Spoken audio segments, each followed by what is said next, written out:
네, 안녕하세요. 데이쌤의 대입탐구 데이쌤입니다. 오늘은 지난 모집요강 1편에 이어서 모집요강 읽기 2편 학생부 종합전형 중에 특별전형, 그중에 농어촌 학생 전형과 기초생활 수급자, 차상위계층, 사회배려 전형을 중심으로 좀 지원 자격을 알아보도록 하겠습니다. 먼저 농어촌 학생 전형을 준비해 봤는데요. 역시 고려대학교 모집요강을 조금 가져와 봤습니다. 농어촌 학생 전형은 굉장히 자격이 좀 복잡할 수 있는데요. 크게 보시면 농어촌 학생 확인서를 받은 자로 되어 있는데요. 농어촌 학생 확인서는 고등학교에서 발급해 주는 것이기 때문에요. 아마 농어촌 학생 전형에 지원 자격이 되는, 그리고 전형을 준비해 봤던 고등학교에서는 다 알고 계시긴 할 텐데요. 본인이 지원을 하려고 계획을 하고 있다면 역시 학교 선생님에게 이 농어촌 학생 확인서를 작성을 부탁드려야 한다. 이 부분을 첫 번째로 인지를 하고 계셔야 되고요. 자격 첫 번째는 중고등학교 전교육과정 이수자, 농어촌 지역에서 중고등학교 6년을 모두 이수한 경우에 학생들이 지원할 수 있다라고 하는 것인데, 중요한 부분이 제가 붉은 세로가 밑줄을 쳐놓은 부분인데요. 중학교 입학일부터 고등학교 졸업일까지 중고 전교육과정을 이수하고 해당 전 재학기간 동안 본인과 부모 모두가 농어촌 지역에 거주한 자, 즉 중학교 입학일 3월 1일인데요. 이 경우는 대학에 반드시 문의를 하셔야 돼요. 그냥 지원하셨다가 탈락하실 수도 있습니다. 3월 1일에 전학을 했다고 생각을 하셨지만 학교생활기록부상에 3월 1일이 아니라 2일이나 3일 처리로 된다면 그건 서류상으로는 입학일이 아닙니다. 그렇기 때문에 그런 경우가 있다면 반드시 대학에 확인을 하셔야 되고요. 중요한 건 부모 모두가 농어촌 지역에 거주한 자라는 겁니다. 중학교와 고등학교, 즉 6년 동안 농어촌 지역의 학교를 보내고 혹은 다녀서 지원하는 경우는 반드시 부모 모두 농어촌 지역에 거주를 해야 한다라고 하는 부분이 가장 중요한 부분이 되고요. 두 번째 지원 자격은 초중 고등학교 전교육과정 이수자. 이건 12년이죠. 초등학교 6년, 중학교 3년, 고등학교 3년. 밑줄 친 부분을 읽어보면 초등학교 입학일부터 고등학교 졸업일까지 초중고 전교육과정을 이수하고 해당 전 재학기간 동안 본인이 농어촌 지역에 거주한 자, 즉 12년은 학생 본인만 농어촌 지역에 거주하면서 농어촌 지역 학교를 초등학교 입학일부터 고등학교 졸업일까지 다니면 자격이 해당이 되는 것이죠. 간단하게 말씀드리면 6년은 학생과 부모 모두 농어촌 지역에 거주를 해야 한다라고 하는 조건이 있는 것이고요. 12년인 경우는 학생만 농어촌 지역에서 거주하고 학교를 다녔으면 된다. 이렇게 크게 보시면 되고요. 더 중요한 부분, 유의사항이 나오게 되는데요. 이 앞에 나온 6년과 12년에 따른 유의사항에 해당이 되는 겁니다. 보시면 중고등학교 전교육과정 이수자는 부와 모의 주민등록표 초본은 각각을 추가 제출해야 한다. 이건 입학을 한 경우, 위에 이제 최종 합격자 중 이렇게 되어 있는데요. 최종 합격을 하시면 추가 서류를 내야 되는데 6년 같은 경우는 부모 모두 졸업일까지 농어촌 지역에 거주했다라고 하는 사실을 증명해야 된다라고 하는 부분 때문에 초본을 제출받고 있고요. 이 주민등록표 초본엔 당연히 주소 변동 이력 내역이 있어야겠죠. 간혹 이 부분을 안 보내주는 경우도 있었습니다. 그런데 이 초변을 받는 이유는 주소지가 어떻게 변경되었는지에 대한 기간을 확인하려고 하는 서류이기 때문에 그 부분을 반드시 표기를 해주셔야 되는 거고요. 두 번째 보면 2개 이상의 학교에서 재학하는 경우 해당 학교 모두가 반드시 읍면 또는 도소벽지 지역에 소재해야 된다. 저 부분도 중요한 부분입니다. 이제 이사를 갈 수 있는 거죠. 6년이든 12년이든. 그러니까 2개 이상 학교를 다닌 경우, 그러니까 중학교에서 전학을 갈 수도 있고요. 고등학교를 다니다가 전학을 하는 경우 모두 해당이 되는데, 전학을 가는 건 상관이 없지만 전학 가는 학교가 모두 농어촌 소재 지역의 학교여야 한다라고 하는 부분이 중요한 부분입니다. 그래서 이 부분은 농어촌 전형을 준비하고 있는 학생, 학부모님들도 상당수가 있는 걸로 알고 있는데요. 이런 부분들을 반드시 좀 알고 계시면 도움이 될 것이고요. 아래쪽에 보시면 지원자의 거주지, 부모의 거주지, 재학한 학교 소재지가 동일한 읍면 또는 도소벽지 지역이 아니어도 무방하다. 농어촌 지역으로 발령을 받는 경우도 있고 농어촌 지역에 내려갔다가 뭐 다른 사정이 생겨서 다른 곳으로 직장을 이전하거나 거주지를 이전해야 되는 경우, 즉 엄마와 아버지가 따로 살고 아이와 뭐 이런 경우들이 다양하게 생길 수가 있는데요. 이런 경우에 농어촌 지원 자격을 유지하시려면 농어촌 지역이면 된다, 이렇게 보시면 되는 거예요. 즉 서울, 경기, 아니면 광역시만 아니면 괜찮기 때문에 농어촌 전형으로 이렇게 대학을 준비하고 계시다면 혹시 발령이 나셨을 때나 이런 것 꼭 농어촌 읍면 지역으로 가셔야 된다. 특히 6년 같은 경우에 해당이 되는 거죠. 부모님이 해당이 되는 경우. 그래서 중고등학교 6년의 경우는 부모님이 반드시 다른 곳에 계시더라도 거주지가 농어촌 지역이어야 한다고 한다는 걸 좀 명심하셔야 될 필요가 있고요. 아래쪽에 보면 초중고교 각 1학년 과정이 시작되는 당해년도에 입학일까지, 이렇게 이게 무슨 말이냐면 입학일까지는 늦어도 전입신고가 완료되어야 된다라는 부분이죠. 그러니까 즉 초등학교는 서울, 경기에서 다녔는데 뭐 서울, 경기, 인천 아니면 광역시 농어촌 전형을 준비하기 위해 중학교로 입학을 하시는 경우 학생만 보내고 이사를 늦게 하시면 안 된다는 거예요. 이사 전입신고 역시 입학일 3월 1일 이전, 안전한 건 2월. 그래서 2월 28일인 경우가 꽤 많은데요.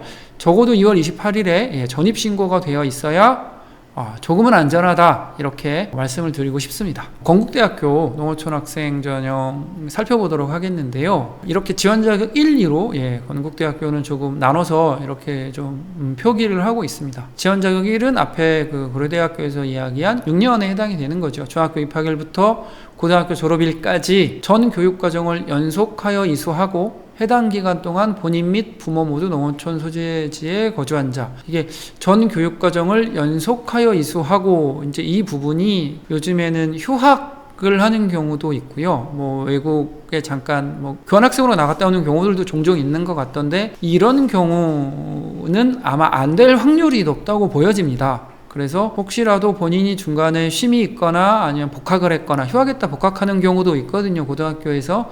이런 경우에 해당이 되신다면 건대 같은 경우는 한번 전화를 하셔서 문의를 하셔야 될 필요가 있다, 이렇게 보여지고요. 지원 자격 2 같은 경우도 역시 연속하여 이수하고 이렇게 되어 있고, 지원할 수 없는 학교에 대한 이야기, 특수 목적 고등학교는 지원할 수 없다, 이렇게 되어 있는데, 이 부분은 이제 농어촌 학생 전역의 본래 취지는 이런 교육 환경의 열악함, 즉 열악한 교육 여건 속에서 공부한 학생들에게 주어지는 어떤 일련의 혜택에 해당이 됩니다. 그런데 사실 이 부분이 정확하게 지켜지고 있는지는 좀 의문이긴 합니다. 농어촌이라고 하는 지역이 단순히 행정구역상 읍면이면 되기 때문에 서울에 아주 가까운 곳에도 사실 읍면이 있고요. 저 먼 곳에도 읍면이 있기 때문에 이걸 행정구역상 동일하게 보기 때문에 지금은 뭐 그렇게 진행되고 있는 부분이 있다, 이런 개인적으로 좀 말씀을 잠깐 드려보고요. 밑에 붉은색 밑줄인데요. 지원 자격 해당 기간에 연속된 연수만을 인정한다. 말씀드린 것처럼 중간에 휴학이 있다면 한번 확인을 하셔야 될 부분 같고요. 고교 졸업 예정자가 최종 합격할 경우, 그래서 유지해야 하며 졸업일까지 지원 자격을 유지해야 하며, 이게 이제 같은 말이죠. 6년이든 12년이든 졸업일까지, 즉 입학일부터 졸업일까지, 이 졸업일이 그래서 굉장히 중요한데요. 졸업일자가 예전하고 많이 달라졌습니다. 그래서 요새는 12월에 졸업식을 하는 학교도 많이 있거든요. 그래서 학생의 졸업일까지는 반드시 농어촌 지역에 계셔야 한다. 실제로 이것도 몇 건들이 있었어요. 합격을 해서 아이가 이제 서울로 와야 되기 때문에 미리 방을 구해놓고 전입신고를 해버린 거죠. 그런데 그 학교의 졸업일자보다 빨리 전입신고를 해버려서 이런 경우는 대학이 구제를 해줄 수 있는 방법이 없습니다. 규칙상 저렇게 되어 있기 때문에. 그래서 반드시 졸업일자까지는 농어촌 지역에 서류상으로 계셔야 한다. 이런 부분 꼭 알고 계셔야 하고요. 혹시 건대도 이제 다음 페이지에 유의사항이 있는데요. 비슷합니다. 고등학교 재학 당시에 행정구역 단위를 기준으로 한다. 여기서 이제 한번 읽어보시면 되는데, 제가 실제로 어떤 경우를 봤냐면 행정구역 개편이 많이 일어나다 보니 입학을 했을 때 농어촌 지역인데 동이나 시로 바뀌어버리는 경우들이 종종 생깁니다. 같은 아파트였어요. 그러니까 예를 들면 고등학교 2학년 때 행정구역이 개편이 됐는데, 개편이 되면서 이사를 하는 경우 같은 동네지만 행정구역 개편된 이후에 이사를 하면 동이 되기 때문에 농어촌 자격에 해당되지 않습니다. 그래서 실제로 같은 아파트에서 동호수만 바뀌었는데 행정구역이 개편된 이후에 이사를 했기 때문에 농어촌 전형이 안 되는 경우의 학생이 있었습니다. 그래서 행정구역이 개편이 돼서 이렇게 나오는 경우는 반드시 확인을 하셔야 돼요. 이사하시면 안 되고요. 그런데 그런 경우는 된다는 거군요. 저희 의사항이 다니고 있는데 행정구역이 바뀌어서 초본이나 등본을 뗐더니 우리 집 주소가 신화동으로 나온다. 근데 이건 문제가 없습니다. 왜냐하면 처음에 전입하셨을 때 농어촌 지역이셨기 때문에 계속 그 자격이 유지되는 걸로 보는 거거든요.